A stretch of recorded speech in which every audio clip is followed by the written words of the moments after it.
Goeiedag almal. Vandag gaan ons leer oor selfstandige naamwoorde. Dit is 'n belangrike deel van die Afrikaanse taal wat help om ons geselskap te verbeter. Deur te verstaan wat selfstandige naamwoorde is, sal jy beter sinne gaan bou en jou idees duidelik oorbring. Teen die einde van hierdie les gaan julle 'n staat wees om selfstandige naamwoorde en sinne te identifiseer en te gebruik. Kom ons begin.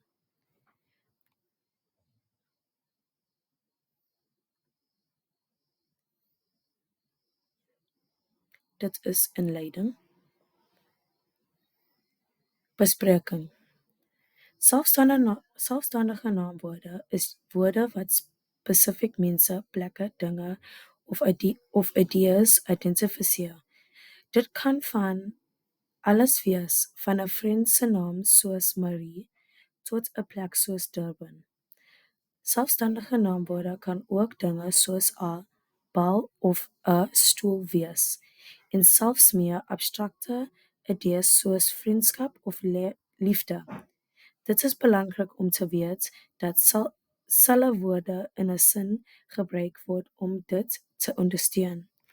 Jy kan dit doen deur aan te dui wie of wat doen wat in die sin. Deur ons eie sinne te bou met selfstandige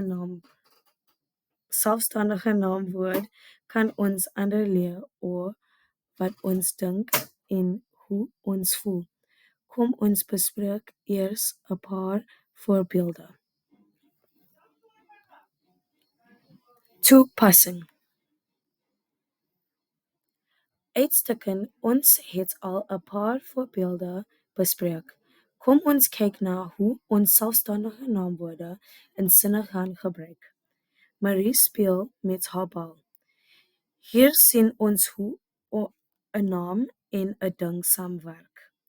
Die stoel is rooi.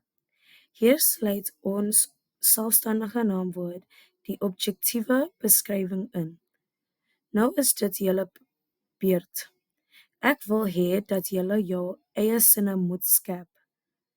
Werk in pare en skryf 'n kort storie wat ten minste 'n persoon, plek en ding insluit.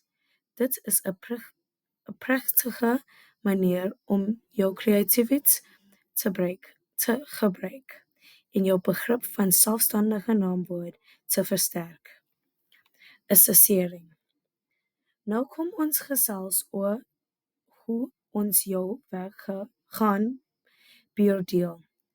Vir hierdie aktiwiteit sal julle 'n kort storie moet skryf wat selfstandige naamwoord bevat. Elke korrekte selfstandige naamwoord in jou sin tel vir 1 punt. En ons gaan ook kyk na hoe goed jou sinstruktuur en grammatika is. So, jou storie kan tot 'n maksimum van 10 punte tel. Dis maak seker julle doen julle beste. As jy in pare werk, kan julle mekaar help en idees uitrol. Dit is belangrik om saam te werk, mekaar aan te moedig terwyl julle kreatief is. Afsluiting. Ek hoop julle het die les oor selfstandige naamwoorde geniet.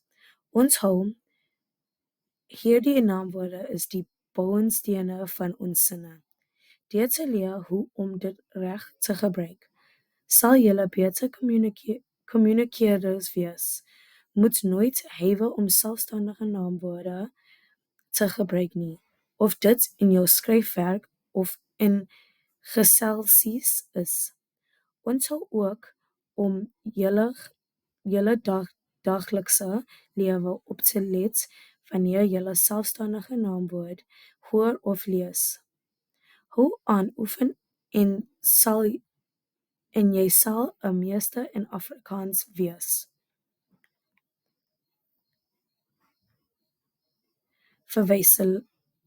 Verwyselings.